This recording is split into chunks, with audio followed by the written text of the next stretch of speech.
Auzubillahiminasyaitonirrajim. Bismillahirrahmanirrahim. Assalamualaikum warahmatullahi wabarakatuh. Waalaikumsalam warahmatullahi wabarakatuh. Waalaikumsalam warahmatullahi wabarakatuh. Alhamdulillahilladzi an'ama alaina binimatil iman wal islam wa ni'mati dakwah wa huwa islamiyah. Wa nuridu fina fi zilal ruhul jihad hatta iskariman wa musyahidan. Asyhadu an la ilaha illallah wa asyhadu anna Muhammadan abduhu wa rasuluhu la nabiyya ba'da. Rabbi shrah li sadri wa yassir li amri wahlul 'uqdatam min lisani yafqahu qawli. Rabbi zidni ilman warzuqni fahman. Rabbi anzilni munzalan mubarakan wa anta khairul munzilin. Alhamdulillah, puji syukur kehadirat Allah Subhanahu wa taala karena malam hari ini Allah ketemu lagi sama kita kepada sesuatu yang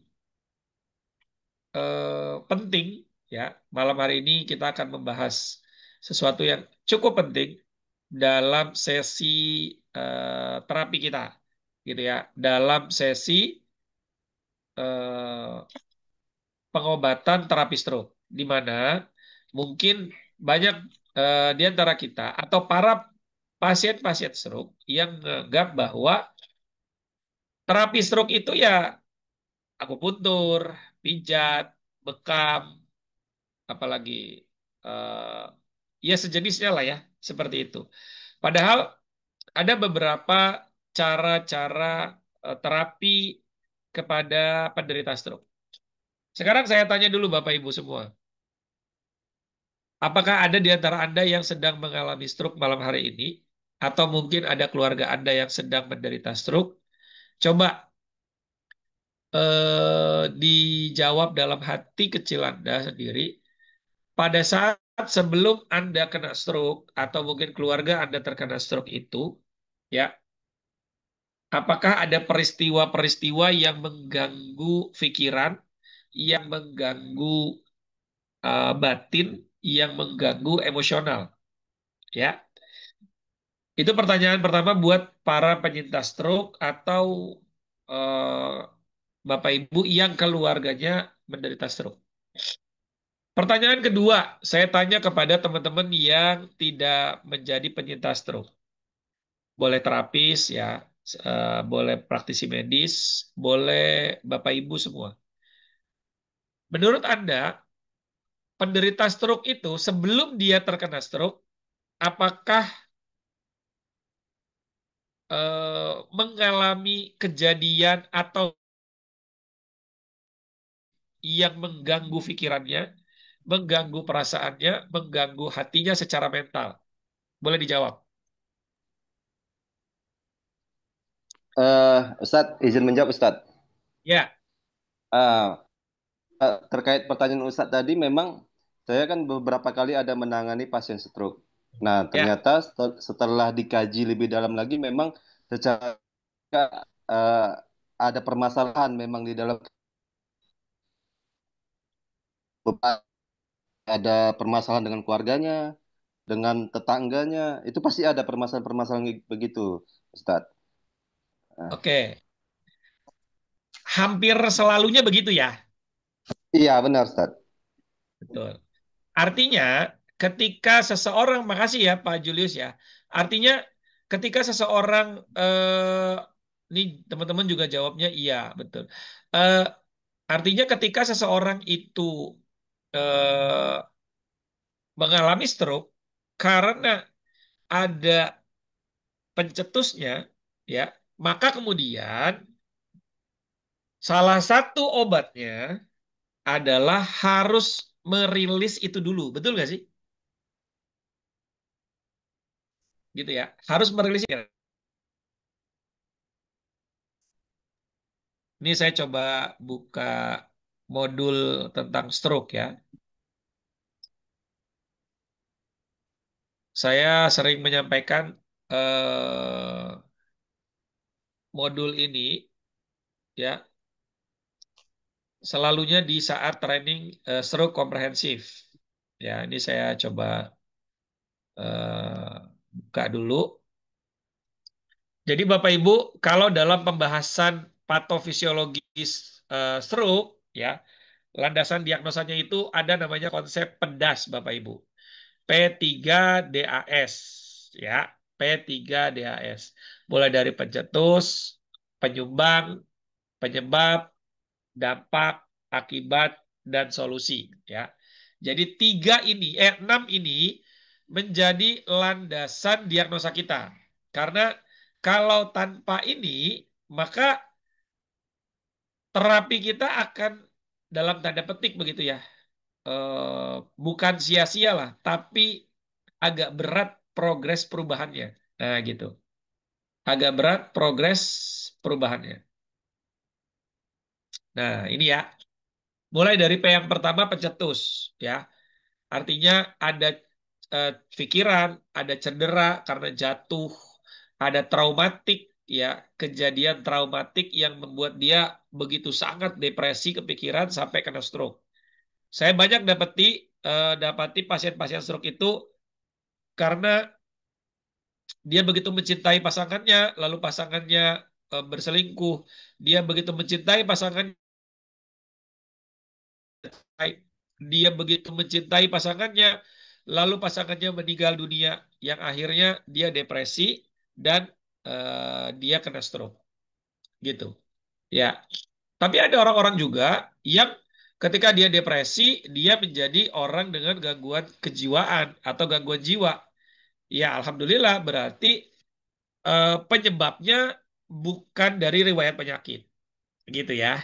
Nah, kalau dia sudah masuk di pikirannya masalah, gaya hidupnya tidak sehat, lalu dia kena hipertensi atau diabetes, udah tiga-tiganya proven semua, ya udah pasti akan kena stroke gitu. Maka ini mesti difahami betul oleh kita sebagai seorang terapis atau kita sedang melakukan terapi rehabilitasi kepada penderita stroke, termasuk dengan keluarganya, gitu ya, termasuk dengan keluarganya. Karena kalaulah seandainya penyebab stroke-nya saja karena pikiran, maka obatnya juga pikirannya ini mesti ditenangkan. Kalaulah dia kena stroke karena masalah keluarganya, maka ketika lagi diterapi dengan kita, ini permasalahan di keluarganya bukan kita selesaikan, tapi kita mengajarkan dia bagaimana cara dia menerima situasi itu. Gitu. Seringkali orang-orang stroke, orang-orang yang terkena stroke, mereka tidak unacceptance gitu ya, tidak menerima kondisinya, tidak menerima situasi itu, tidak menerima kejadian itu. Dia sangat tidak menerima itu.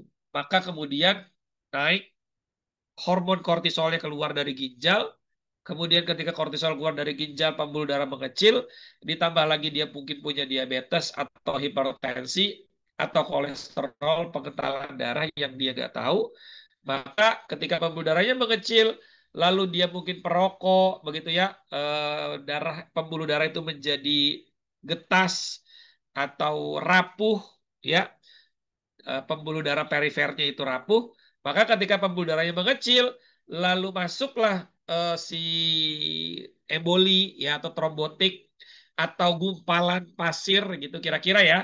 Analoginya seperti itu, menyumbat di pembuluh darah otak, nggak bisa bergerak. Akhirnya kena stroke iskemik. Kalau dia dinding pembuluh darahnya ini atau disebut pembuluh darah perifernya ini rapuh, dia pecah. Maka jadi pembuluh darah hemoragik gitu ya.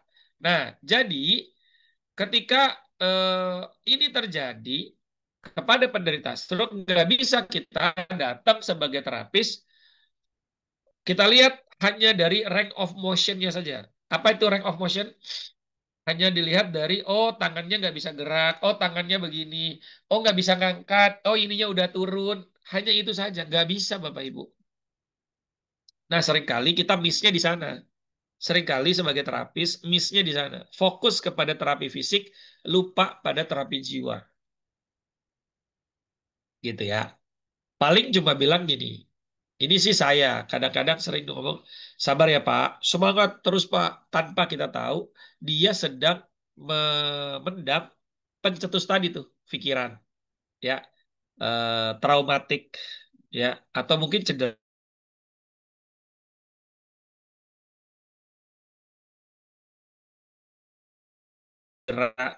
Kalau cedera biasanya ngomong. Kalau traumatik, kalau apalagi masalah keluarga, apalagi masalah mungkin hutang piutang, mereka nggak cerita. Padahal Bapak Ibu, ketika pasien stroke itu sudah mau terbuka kepada kita, dia berani mempercayakan masalahnya untuk didengarkan oleh kita, untuk diperhatikan oleh kita, maka itu sudah 50% menuju kesembuhan. Gitu. Ya. Jadi ketika klien kita, pasien kita sudah bercerita tentang masalah dirinya, itu sudah 50% tuh.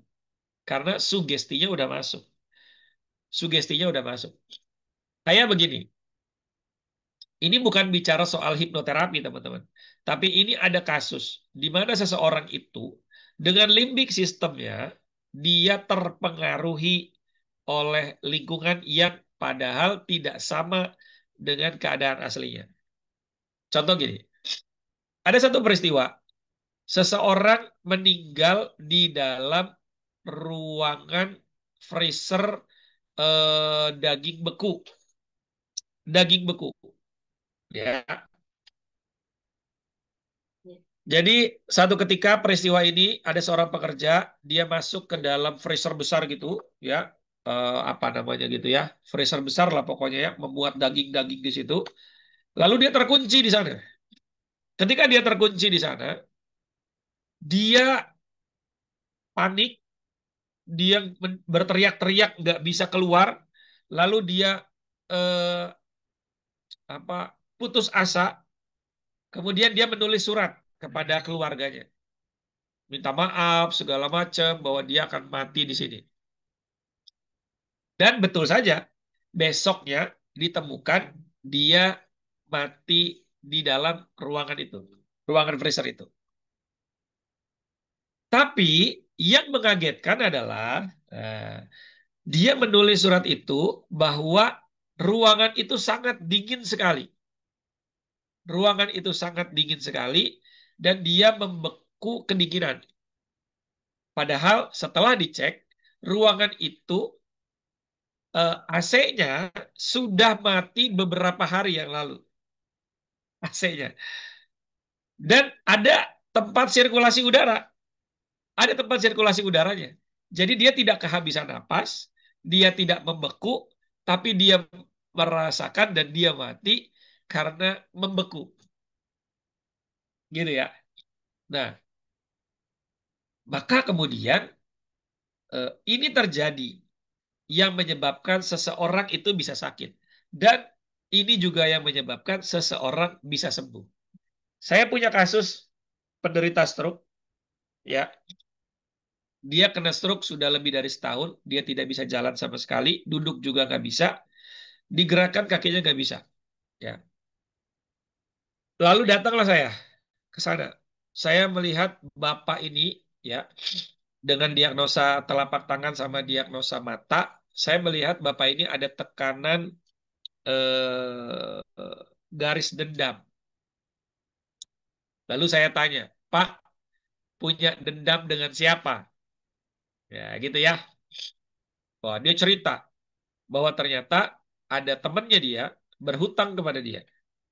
Lalu temannya meninggal.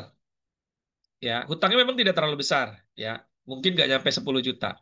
Lalu temannya meninggal, dia ngomong dong kepada ahli warisnya bahwa bapakmu punya hutang kepada saya. Nah, sayangnya hutangnya ini tidak tertulis. Akhirnya anak-anaknya tidak mau bayar hutang ke hutang bapaknya ini kepada orang tersebut. Dia kecewa, dia merasa itu uang yang sangat besar, lalu dia kena stroke. Ya, dia kena stroke. Dan saya tanya, Pak, ketika Bapak saya tidak ikhlas, saya tidak ridho, saya akan tagih itu nanti di akhirat. Lalu saya tanya kepada Bapak ini, berapa biaya terapi atau pengobatan yang sudah Bapak keluarkan ketika Bapak kena stroke? Udah belasan juta, Ustaz. Oke. Dan sekarang udah habis-habisan, udah gak punya apa-apa lagi. Baik. Lebih besar mana, Pak? Hutang orang itu kepada Bapak atau biaya terapi Bapak selama setahun ini? Ya, lebih besar biaya terapi saya. Baik. Menurut Bapak, ini kan pada sakit. Kalau Bapak tidak lunasi hutangnya, Bapak terus memendam emosi ini yang menyebabkan, kan saya tanya dulu ya, Pak, kena stroke-nya dengan kejadian anaknya itu ngomong berapa lama? Nggak lama, Ustaz. Sebulan setelah anaknya ngomong, ahli warisnya ngomong nggak mau bayar, saya kena stroke. Maka kemudian saya bilang begini, kalaulah kemudian Bapak terus memendam masalah itu, lalu sampai setahun ini menjadi bukti Bapak tidak bisa apa-apa, apakah Bapak ikhlas untuk terus memendam masalah ini, untuk terus tidak merelakan, untuk terus tidak mengikhlaskan, walaupun saat ini di dunia duit Bapak udah habis-habisan dan Bapak kena stroke. Karena kalau Bapak kena stroke itu bukan cuma Bapak loh yang sakit, keluarga juga ikut sakit. Keluarga juga ikut ngurusin. Berat. Bukan cuma Bapak yang berat, tapi keluarga juga berat. Nah, saya tidak mencoba menyelesaikan masalah hutangnya dia, tapi saya mencoba mengambil gini. Kalau kita langsung ngomong, Pak, ikhlasin aja hutangnya, mudah-mudahan itu jadi obat. Berat, teman-teman. Berat banget. Ya, nggak nyampe langsung ke situ. Maka saya sampaikan gitu. Pilihannya ada di Bapak, saya bilang. Coba, uang nggak balik, Bapak kena stroke, duit juga habis lebih dari hutang orang itu kepada Bapak, keluarga Bapak berat ngurusin Bapak. Coba, ada 4 nih kerugian yang Bapak alami hari ini. Bapak mau nggak semua ini bisa terselesaikan dengan satu yang tadi ini untuk diikhlaskan, direlakan. Nah, gitu ya. Karena buat Allah mudah saja untuk menyembuhkan Bapak. Mudah sekali. Saya pulang dari sini Bapak bisa jalan juga bisa. Kalau menurut Allah bisa. Buat Allah mudah sekali kok nyembuhin Bapak. Bapak yakin nggak kalau Allah mudah menyembuhkan? Oh iya Ustaz. Oke. Mau nggak Bapak mencoba untuk mengikhlaskan itu? Lalu kemudian Bapak ngomong sama Allah, ya Allah, saya ikhlaskan hutang si fulan kepada saya. Saya tidak akan tagih uang itu sampai di akhirat. Saya sedekahkan kepada beliau. Dan ya Allah, jika engkau merasa eh, keputusan yang saya lakukan ini, perbuatan yang saya lakukan ini, engkau nilai sebagai sebuah kebaikan, maka hamba mohon ya Allah, tukarkan dengan hamba bisa kembali berjalan. Nah, ada tuh namanya peristiwa menukarkan kebaikan kita untuk eh, permintaan atau doa kita agar dikabulkan Allah. Gitu ya. Perbuatan baik yang mungkin pernah kita lakukan, lalu kita minta sama Allah, ya Allah kalau perbuatan yang saya lakukan waktu itu engkau anggap baik dan engkau ridho ya Rob, maka tolong ya Allah jadikan perbuatan baik itu sebagai wasilah engkau kabulkan doa hamba. Gitu ya. Itu boleh tuh jadiin wasilah.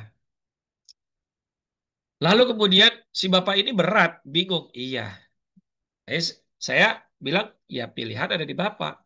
Kalau saya tinggal terapi, terapi. Saya tidak bisa menjamin kesembuhan. Tapi kalau Bapak kemudian melakukan transaksinya ini sama Allah, di mana ini transaksi yang tidak akan pernah rugi, nggak akan pernah rugi, Pak, kalau kita transaksi sama Allah. Maka bisa saja selesai saya terapi, Bapak bisa jalan. Nah, tawasul dengan baik. Betul, Pak Mulyadi. Ya. Jadi akhirnya bapak itu diam, lalu dia, iya juga ya, istrinya, coba Pak lihat istri bapak, betapa mereka istri dan anak bapak, betapa mereka setia ngurusin bapak. Coba tanya sama istri bapak, berat nggak ngurusinnya? Wah nangis istrinya. Coba Pak, tanya sama anak bapak, sedih nggak ngeliat bapaknya kayak gini? Nangis anaknya. Maka bapak mau nggak nuker uang 10 juta tadi dengan kebahagiaan dan senyum anak-anak bapak dan istri. Wah, gitu kan. Mainkan tuh hatinya. Lalu kemudian dia bilang gini, ya Ustaz, saya siap untuk menukarkan itu. Nah, sebenarnya materinya ini teman-teman, ini akan panjang sekali kalau teman-teman ikut di training stroke komprehensif.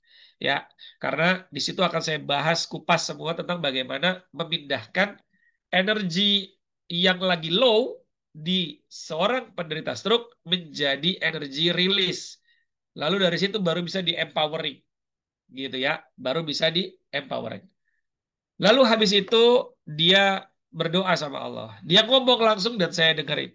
Ini Pak, Bapak mesti ngomong langsung, mesti bersuara agar istri Bapak dan anak-anak menjadi saksi bahwa Bapak sudah mengikhlaskan melunasi hutang teman Bapak, memutihkan. Lalu Bapak itu ngomong lah, ya Allah, saya lunasin bla bla bla bla seperti yang saya sampaikan tadi. Oke, sudah ya Pak? Sudah.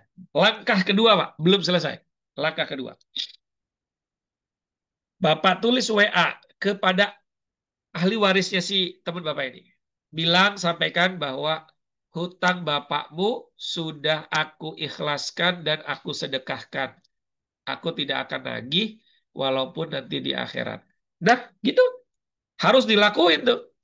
Nah, setelah selesai, langsung saya bilang begini. Belum saya pijat-pijat tuh. Kayak udah Pak ya, yuk. Coba Pak, sekarang kakinya digerakin. Padahal kakinya sama sekali. ROM-nya angka skornya 1. Skor ROM-nya itu 1. 1 itu nggak bisa bergerak sama sekali kakinya. Nekuk aja nggak bisa. Jangankan nekuk, goyang gini aja nggak bisa. Ya, padahal udah setahun. Detik itu juga biiznillah kakinya bisa nekuk. Setelah kakinya nekuk, saya meyakini ini ada kekuatan. Allah sudah kasih beliau kekuatan. Tendang Pak, tendang. Dorong lagi, dorong. Tarik lagi, tarik. Saya tahan, bisa. Wah, ini skornya langsung 4. Saya langsung suruh beliau duduk.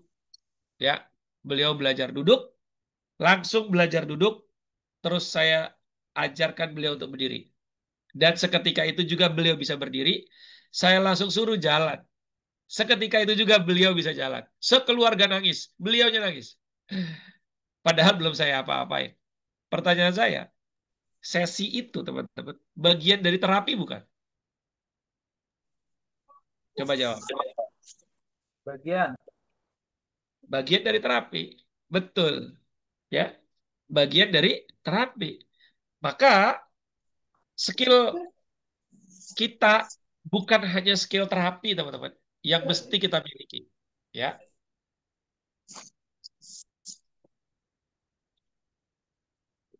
bukan fisiologi, Bang Medi, tapi terapi psikologi. Bukan terapi fisiologi. Bagian paling penting dan paling awal. Ya. Maka gimana caranya? Nah, ini saya coba kasih teknis supaya teman-teman bisa bisa paham. Gini.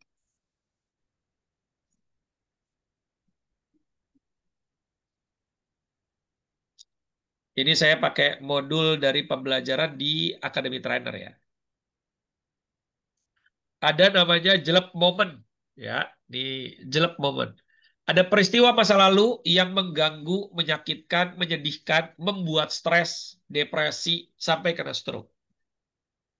Nah, suruh beliau ya sebagai pasien ini agar mau dirilis nih dari nol, dari minus jadi nol. Nol baru plus.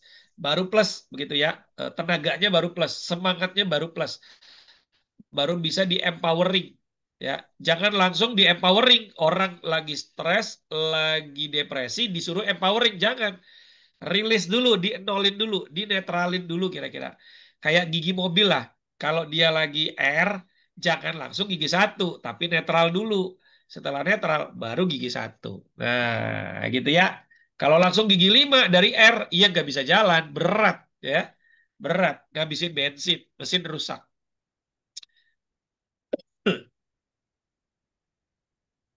Sebentar. Maka peristiwa masa lalu ini mesti terselesaikan. Lalu Bagaimana cara membuktikannya?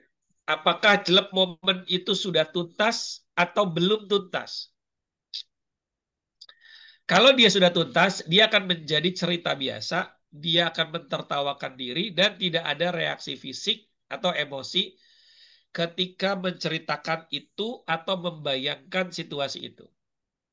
Nah, kalau belum tuntas, cenderung baper bila diingat, kemudian ada reaksi emosi dan fisik. Ya, contoh, misal begini.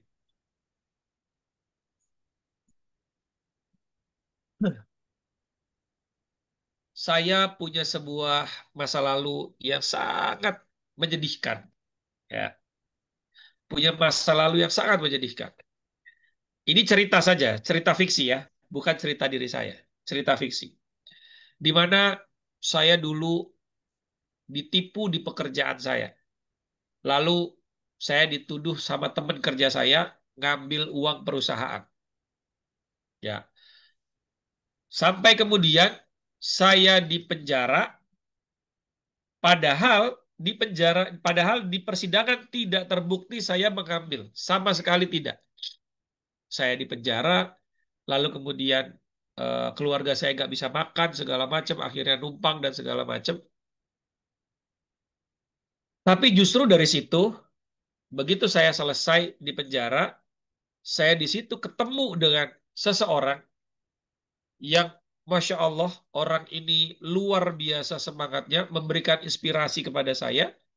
Dan ketika saya keluar dari penjara, saya menjadi seorang pebisnis dengan bisnis yang sama dengan pekerjaan yang dulu saya pegang. Dan hari ini saya bisa menghasilkan ratusan juta per bulan. Dan dia cerita itu tidak ada kondisi fisik yang berubah. Maksudnya gimana? Ini apa namanya, bulu kuduk melinding, napas tersengal-sengal, ya mata merah berair gitu ya. Nah, suara terbata-bata, ya dia bisa mentertawakan.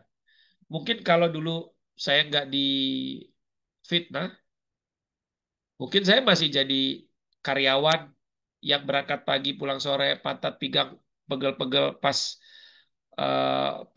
penghasilan potong sana potong sini, gitu ya. Nah, dia cerita sambil ketawa tuh, ya. Jadi itu sudah tuntas namanya. Itu sudah tuntas.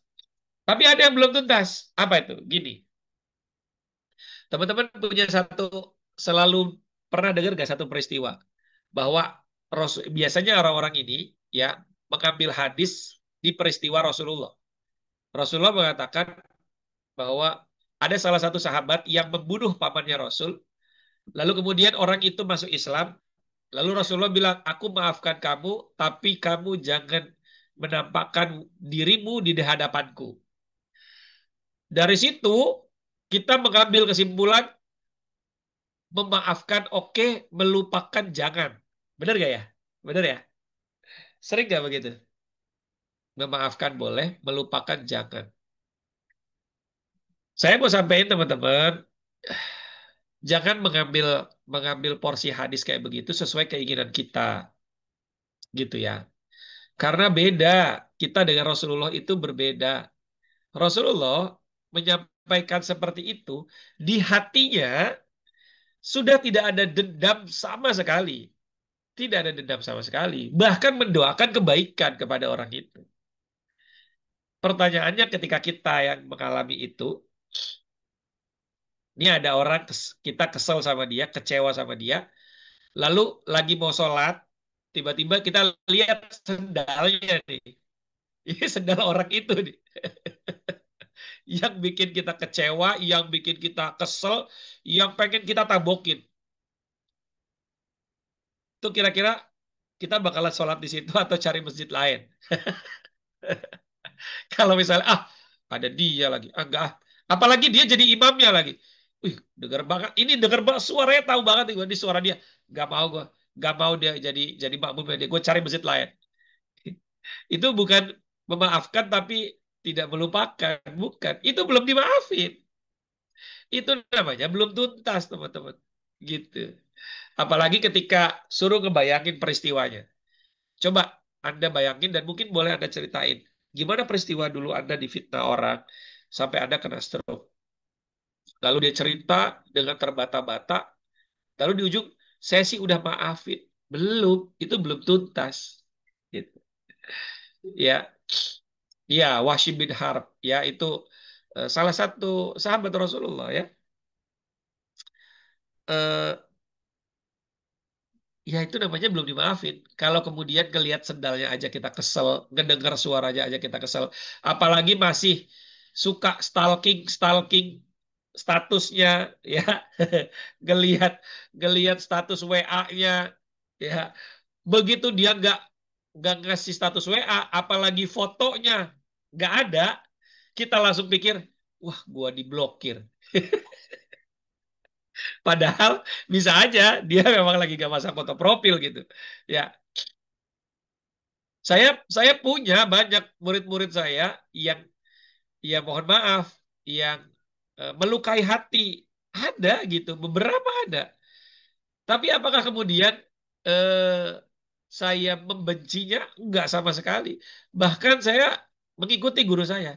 Ketika dia mau datang lagi belajar, pasti saya terima lagi. Nah, pasti saya terima lagi. Gitu. Ya, nggak ada istilahnya boleh belajar, tapi jangan jangan langsung via Zoom pakai e-course aja gitu. Enggak gitu. Enggak. Ya, datang boleh gitu. Enggak apa-apa. Enggak ada masalah, ya. Gitu. Jadi eh, berat, betul berat. Karena memang jaminannya surga. Bahkan bagi orang stroke jaminannya sembuh, gitu. Jaminannya sembuh. Jadi banyak, nggak cuma satu dua kasus-kasus di mana ketika saya melihat bahwa dia kena stroke-nya ini karena beban emosi yang berat, beban eh, mental yang sangat kacau, nggak bisa hanya sekedar cuma di terapi fisik, terapi mentalnya dulu yang dilakukan di awal.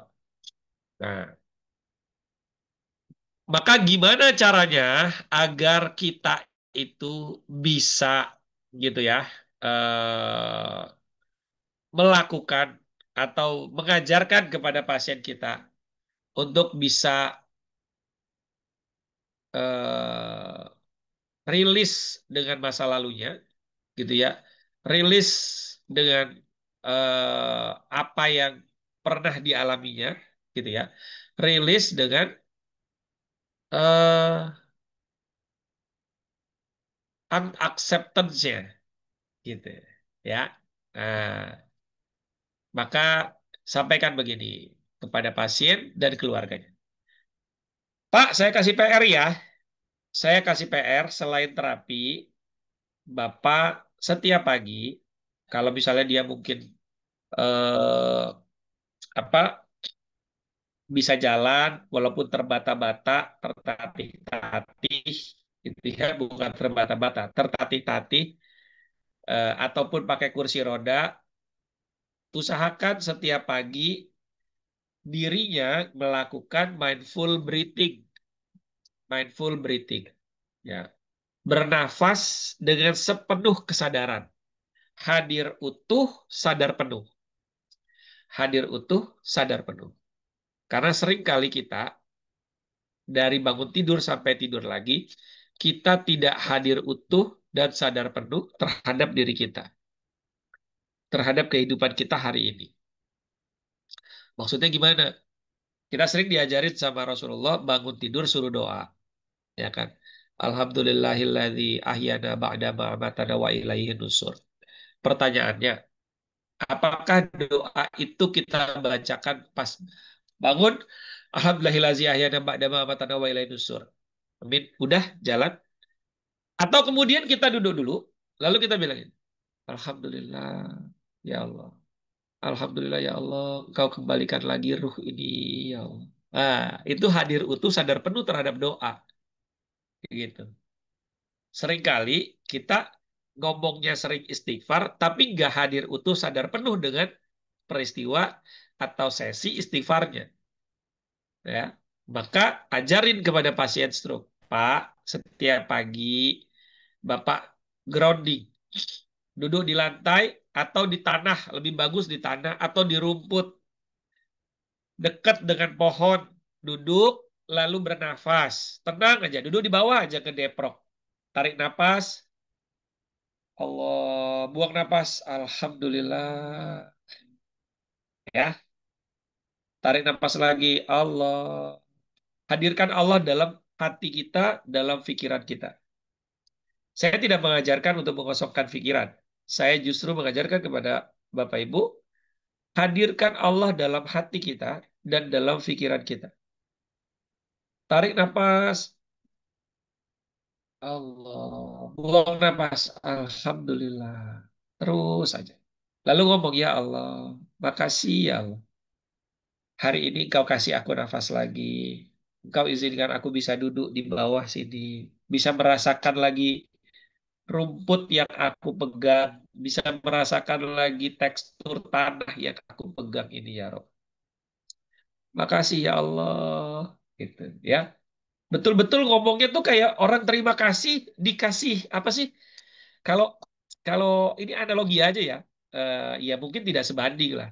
Ada seorang office boy, lalu sama ownernya dikasih jabatan direktur utama dengan dikasih gaji gajinya sekecil, cuma 4 juta, tapi tunjangannya banyak gitu ya. Ada tunjangan rumah, ada tunjangan jabatan, ada tunjangan pajak gitu ya, kira-kira gitu. Kira-kira itu dia kan terima kasihnya luar biasa tuh ya kepada owner gitu ya, bener gak?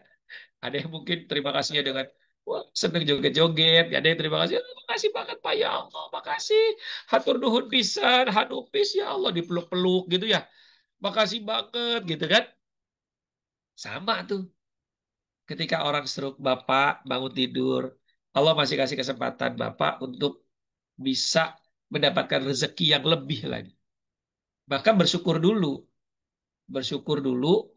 dengan Allah kasih rezeki bisa bangun pagi, bisa menyentuh bumi gitu ya, bisa bernafas dengan baik. Bersyukur dulu. Kata Allah kan, kalau kamu bersyukur, tak tambahin nikmatku. Kalau kamu kufur, tuh azabku pedih. Kan kira-kira gitu. Allah nggak ngancem dengan kalau kamu kufur, tak masukin neraka. Enggak. Allah ngasih tahu buat kita nyindir tuh. Kalau kamu nggak bersyukur nih, azabku pedih nih gitu ya. Saking Masya Allah baiknya Allah itu ya kayak begitu. Maka bilang, Pak, disampaikan ini di dalam sesi sesi terapi konseling ini ya, gitu. Termasuk keluarganya. Karena keluarganya ini kan mereka orang-orang yang eh, sudah cukup lelah ngurusin pasien stroke. Karena minta ngambil minum aja minta diambilin. Ya, garuk-garuk gatel aja minta digarukin, coba bayangin. Belum lagi kalau buang air besar, buang air kecil ya. Lelah keluarganya juga, energinya juga berkurang gitu. Bisa jadi yang dia mau empowering si pasien stroke, sementara pasien stroke-nya di minus, mau balikin ke nol aja dia turun terus nih. Si keluarganya ini lama-lama turun, turun, turun, turun, di netral, minus juga gitu ya. Maka gimana kita mau berharap pasiennya bisa sembuh, bisa bergerak kembali gitu. Ya. So Bapak Ibu, kita mesti tahu betul apa kegelisahan, apa beban pikiran yang sedang dialami oleh pasien stroke kita, oleh keluarga pasien stroke kita. Ya, nah hal gini ini ada di materi skill konsultasi, ya, di mana Bapak Ibu bisa belajar teknik ini di training stroke komprehensif, ya, di training stroke komprehensif. Yang terdekat kita akan mengadakan di Makassar dan Kolaka. Yang kita satukan di Kolaka, teman-teman yang di Makassar bisa ikut online, ataupun di luar Makassar bisa ikut online di event training stroke komprehensif Kolaka tanggal 1 dan 2 September gitu. Nah, di situ akan Bapak Ibu bisa ketemu saya langsung untuk mendapatkan banyak sekali pengalaman-pengalaman saya terapi stroke karena saya terapi stroke bukan 1-2 tahun, tapi sejak tahun 2004 sudah nemenin banyak banget penderita stroke, ya. Dan alhamdulillah, insya Allah buat teman-teman para alumni maupun para terapis lain yang ingin belajar tentang stroke, ya, dan ingin terapi stroke begitu maksudnya, yang ingin terapi stroke dari luar kota, insya Allah awal September eh, tempat untuk menginapnya sudah ada. Tempat untuk menginapnya sudah ada, jadi Anda bisa menginap di sini untuk terapi stroke secara intensif, ya, bisa coba 3 hari, 6 hari, gitu ya, atau Anda mau menginap selama 1 bulan. Ya, buat teman-teman alumni bisa datang ke sini, ya, untuk cari pasien stroke-nya sendiri boleh, bawa ke sini, lalu Anda yang terapi, duitnya masuk ke teman-teman. Gak usah kasih ke saya. Gitu ya. Nah, ya. Jadi teman-teman silahkan ya ikuti training stroke komprehensif yang ada di Kolaka ya. Di mana training ini saya izin share screen lagi. Ya, kita akan kupas tuntas lebih dalam tentang bagaimana cara kita menghadapi penderita stroke yang unacceptance, yang tidak menerima kondisinya, yang tidak merasa bersalah, bahkan keluarganya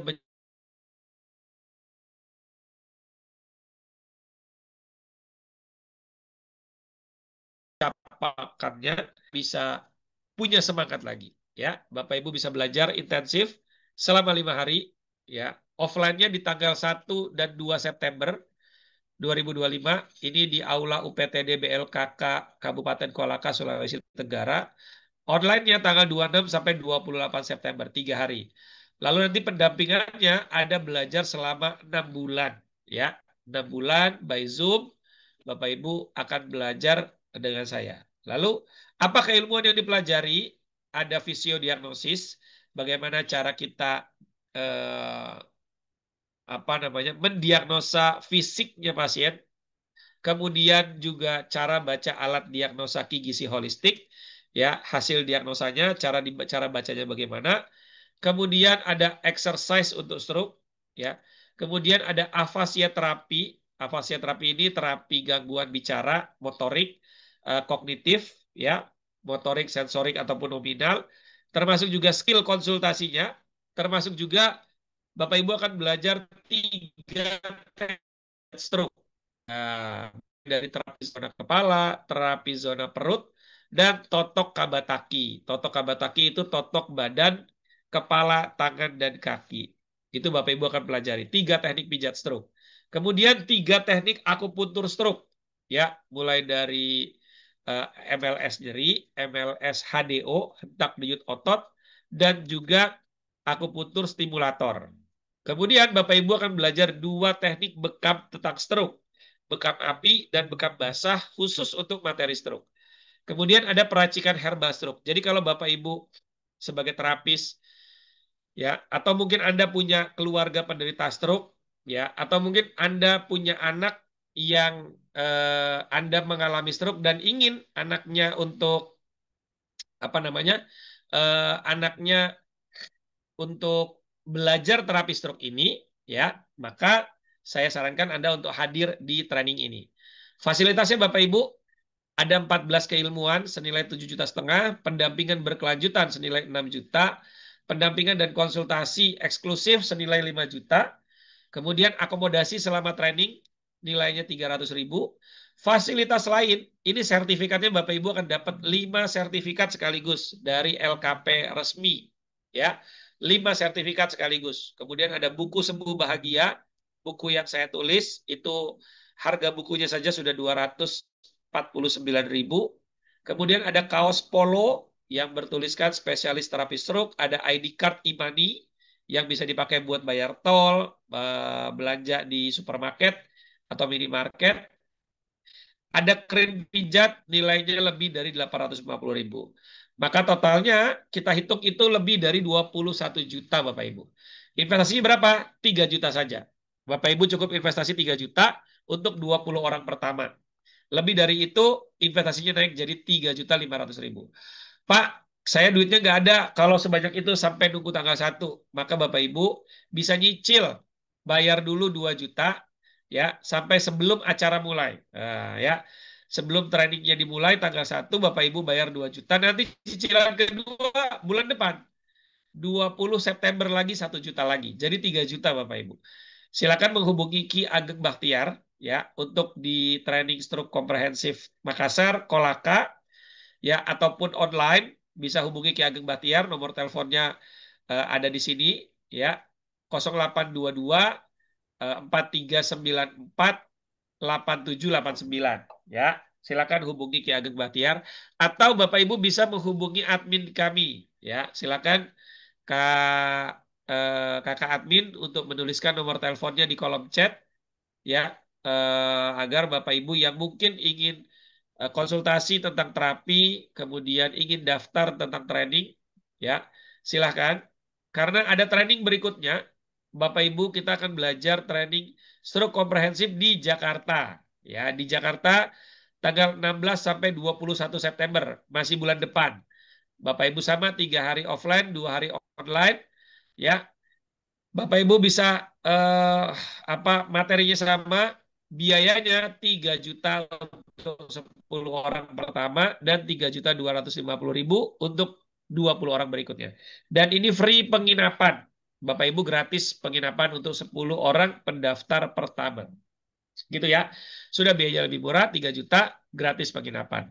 Tapi kalau Bapak Ibu ada di wilayah Kendari, Kolaka dan sekitarnya bisa merapat ke Kolaka, saran saya ikut yang di sana. Kalau nggak bisa, Bapak Ibu ada di Jambi. Nah, di Jambi kita akan eventnya di tanggal offline-nya 45 Oktober. Offline-nya 45 Oktober, ya 45 Oktober. Online-nya sama dengan yang di Jakarta, ya di Jakarta online-nya tanggal 16 sampai 21 September, gitu ya online-nya. Nah, bareng nih. Bisa, tapi offline-nya tanggal 45 Oktober. Tadi kan ada yang di Jambi tuh. Boleh merapat ke Jambi dengan hubungi Pak Afdol 0821 781 64734. Pak Afdal ya. Silakan. Biayanya sama persis Bapak Ibu. Kalau nggak bisa datang full offline, Bapak Ibu bisa ikut yang online ya. Bapak Ibu bisa ikut yang online ya. Ini saya kasih lihat yang online Bapak Ibu ya.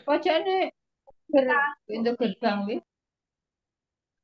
Ya, yang online-nya Bapak Ibu bisa ikut online karena Bapak Ibu bisa hadir di mana saja.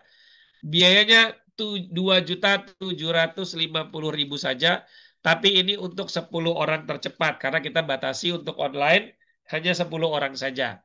Ya, sekarang sudah masuk 4 atau 5 orang, begitu ya.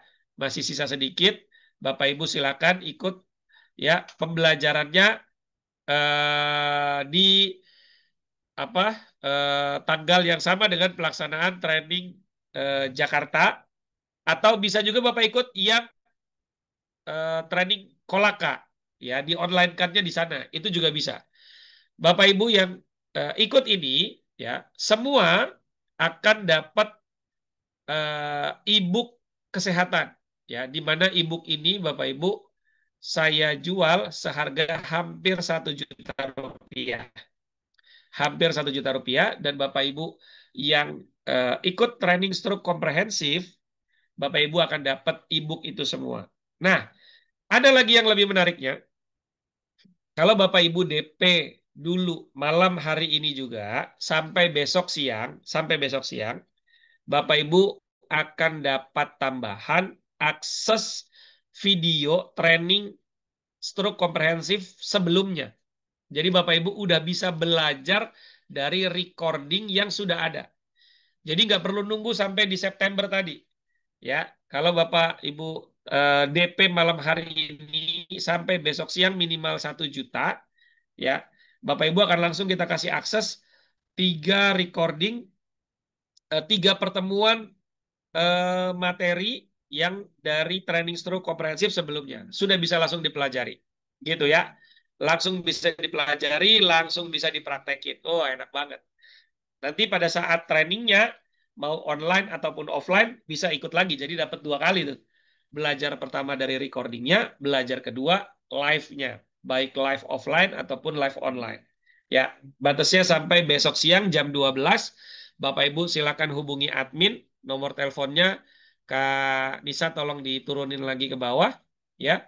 Biar Bapak Ibu, Kak Hana sama Kak Syifa itu sudah ada ya. Bapak Ibu bisa hubungi atau hubungi langsung admin dari training yang tadi. Ada Ki Ageng, ada Pak Afdal. Buat Bapak Ibu daerah-daerah yang pengen ngadain event training stroke komprehensif di daerah Bapak Ibu, juga bisa hubungi admin Kak Syifa. Nomor teleponnya sudah ada. Ya, mungkin mau di mana tadi Bapak Ibu ya? Ada dari daerah-daerah, tadi saya lihat Palembang ya, kemudian Bandung, Depok ya. Kalau Magelang udah jelas nanti ngikutnya ke Jogja, kemudian Lampung ya, Banyumas nanti bisa bikin lagi, Malang dan lain sebagainya. Silakan Bapak Ibu hubungi Kak Syifa karena nanti akan ada mekanisme khusus kalau Bapak Ibu ingin bikin event training stroke komprehensif.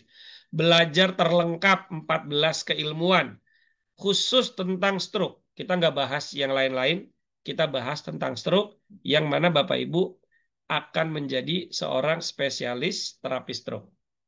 Ya, jadi mungkin Anda yang punya tempat bisa nyari hotel ya, bisa nyari tempat pertemuan untuk bikin event. Nah, Anda bisa jadi HMALC ya. Tahun ini insya Allah HMALC masih gratis untuk lisensinya. Mungkin tahun depan akan berbayar biaya lisensi untuk menjadi HMA Learning Center ya. Jadi buat Bapak Ibu yang pengen bikin eventnya di sana, silakan hubungi admin Kashifa karena nanti akan banyak training-training yang diselenggarakan oleh Healthy Mastery Academy.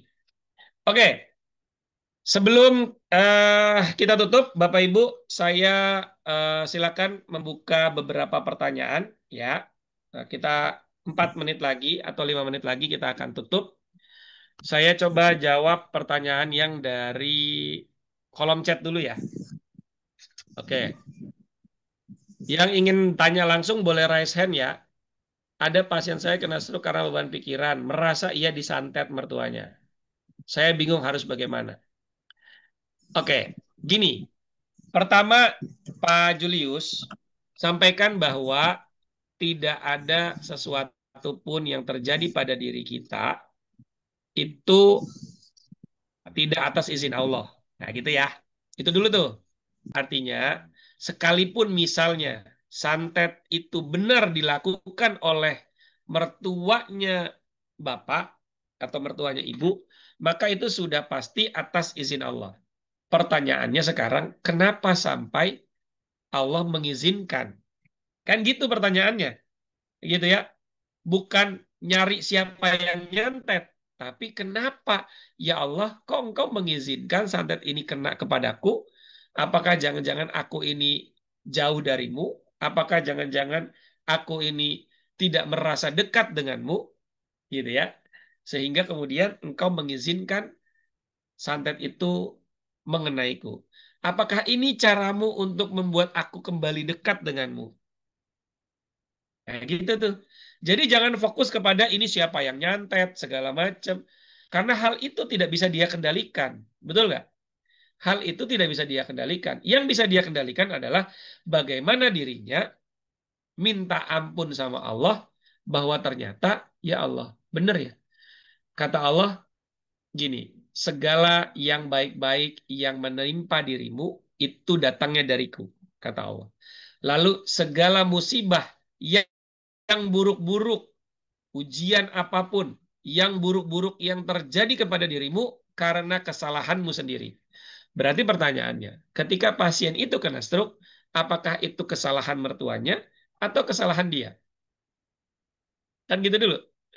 Kalau orang sudah dari awal tidak mengaku salah, persentase kesembuhannya kecil sekali, Pak Julius. Saya kasih tahu. Kecil sekali. Kalau orang itu nggak ngaku salah, apalagi dia bilang, saya salah apa ya sama Allah? Wah, itu udah lama sembuhnya itu. Gitu, lama sembuhnya. Kenapa? Herbal itu makhluk, ya. Kita makhluk. Lah, Tuhannya saja dia nggak ngerasa salah sama Tuhannya, gitu ya. Padahal yang ngasih sembuh Tuhannya gitu. Kok bisa? Nah, kan gitu ya. Jadi fokusnya ke sana Pak Julius. Karena Allah bilang sekalipun seluruh bumi ini ingin mencelakaimu, kalau Allah tidak mengizinkan nggak bakalan celaka. Nah, berarti kan kalau Allah mengizinkan ada yang salah dalam diri kita nih. Bukan nyari salah mertuanya. Gitu ya. Jadi fokuslah kepada dirinya. Ajak dia untuk banyak bersyukur, banyak minta ampun sama Allah dengan satu aktivitas tadi, grounding atau mindful breathing. Bernapas sungguh-sungguh dan sepenuh hati, hadir utuh, sadar penuh, menikmati setiap helaan nafasnya, menikmati setiap rasa yang nempel di kakinya, di tangannya. Ya Allah dingin, ya Allah kasar, ya Allah lembut, gitu ya. Nah, rasakan itu tuh. Itu pasien stroke masih begitu.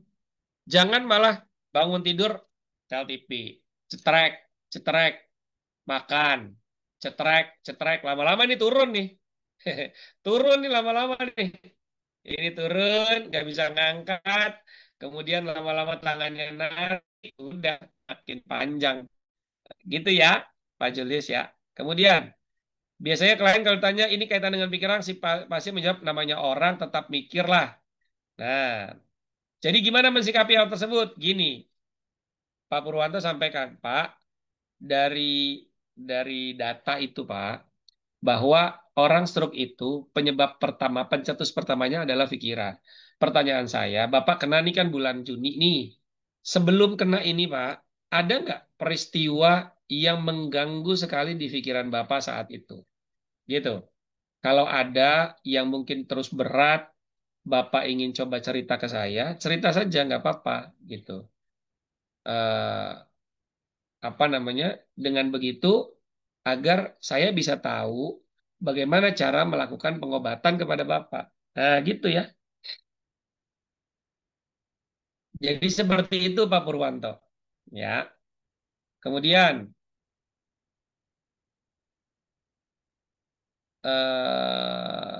izin Ustaz, tolong di-spill satu dua teknik untuk membuka rahasia dari relung hati si pasien stroke ini. Pertama gini, Pak Dedi, kan kita udah tahu bahwa penderita stroke itu pencetusnya adalah pikiran, cedera, atau trauma.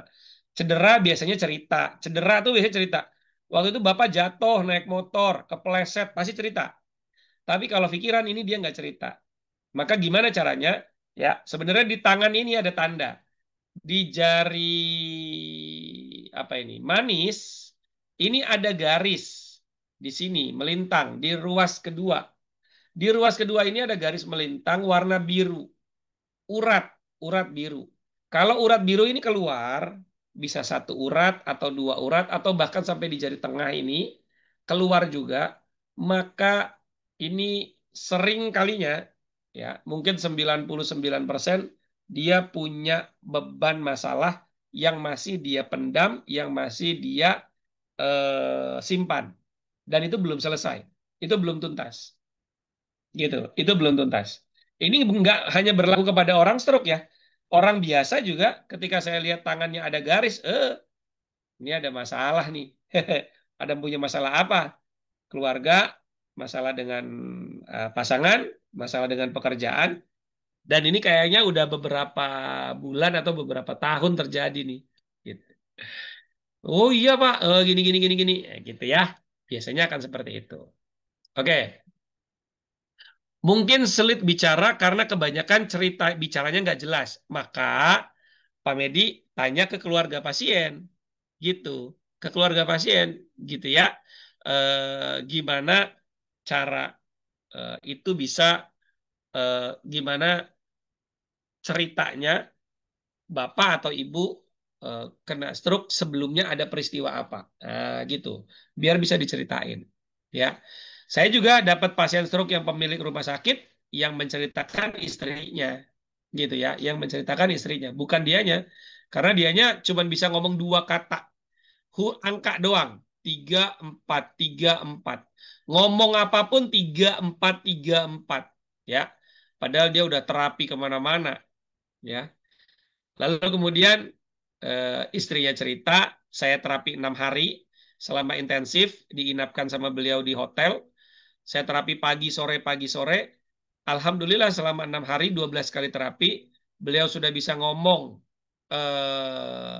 baca Bismillah, Al-Fatihah, baca Quran, jawab Waalaikumsalam warahmatullahi wabarakatuh, ya. Kemudian baca doa pembuka kalau ceramah karena beliau seorang penceramah juga gitu ya.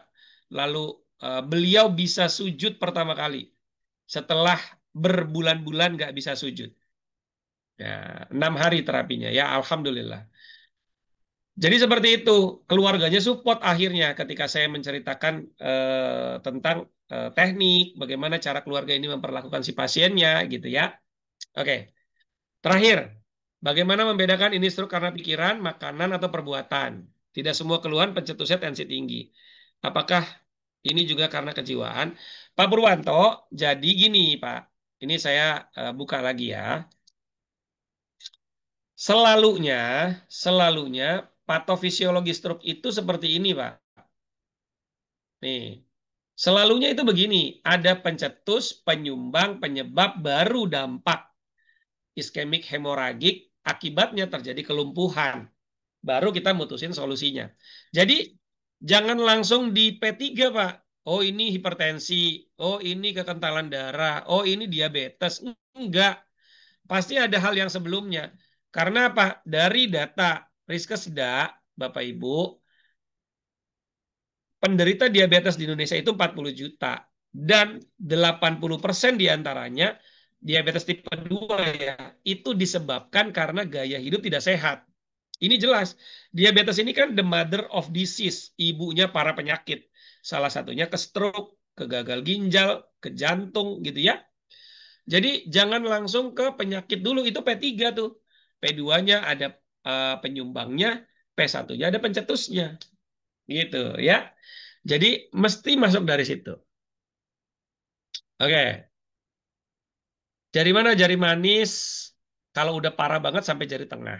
Sebenarnya di mata ada, di sklera mata itu ada garisnya, tapi saya nggak bisa tunjukin di sini karena itu ada di modul, Bapak Ibu ya. Jadi yang mudah saja di jari tangan kanan dan tangan kiri. Jari manis, kalau udah parah di jari tengah. Udah parah itu maksudnya udah lama, berbulan-bulan, bertahun-tahun begitu ya, tidak selesai-selesai. Cara membuktikannya kalau dia bilang tadi, saya udah kok udah maafin, ya udah coba ceritain. Nah, coba ceritain. Ketika dia udah cerita bla bla bla bla panjang lebar, oke. Bapak atau Ibu ada perubahan fisik nggak? Tiba-tiba nafas jadi pendek, tiba-tiba terbata-bata, tiba-tiba mata berkaca-kaca, tiba-tiba ada bulu kuduk yang merinding, ada emosi yang naik. Nah, gitu ya. Itu mesti apa? Ditanyain. Kalau iya tadi saya lagi cerita gini ada, oh berarti itu belum tuntas, gitu. Berarti belum tuntas. Begitu Bapak Ibu ya. Mudah-mudahan kita akan ketemu di training stroke komprehensif di Kolaka, Bapak Ibu, dan di Jakarta atau di online, ya. Kalau misalnya Bapak Ibu apa namanya ingin ikut webinar-webinar ini secara gratis, Bapak Ibu bisa akses terus di grup Healthy Mastery Academy atau di grup-grup yang ada di dalam Healthy Mastery Academy, atau Bapak Ibu bisa nonton recordingnya ulang ada di channel YouTube Mentor Herbalis ya. Channel YouTube Mentor Herbalis. Bapak Ibu bisa cek di sana ada ratusan video webinar yang saya publish sudah bertahun-tahun. Ya, silakan Bapak Ibu akses secara gratis. Kalau Bapak Ibu butuh pendalaman dari setiap keilmuan yang saya sampaikan, silakan hubungi admin. Belajarnya bisa lewat e-course, lewat video, bisa lewat e-book, belajar lewat buku online, atau belajar training online, atau belajar training offline. Jadi Bapak Ibu, hidup cuma sekali, manfaatnya masih berkali-kali. Setiap kita pasti wafat, maka belajarnya mesti sampai akhir hayat. Dan ketika kita belajar, maka Allah akan angkat derajat kita lebih tinggi 1 derajat daripada seluruh penduduk bumi. Terima kasih, itu saja yang bisa saya sampaikan Bapak Ibu. Mudah-mudahan bermanfaat. Kita akan ketemu lagi di webinar training seru komprehensi berikutnya di hari Kamis. Ya, hari Kamis kita masih akan ketemu lagi. Assalamualaikum warahmatullahi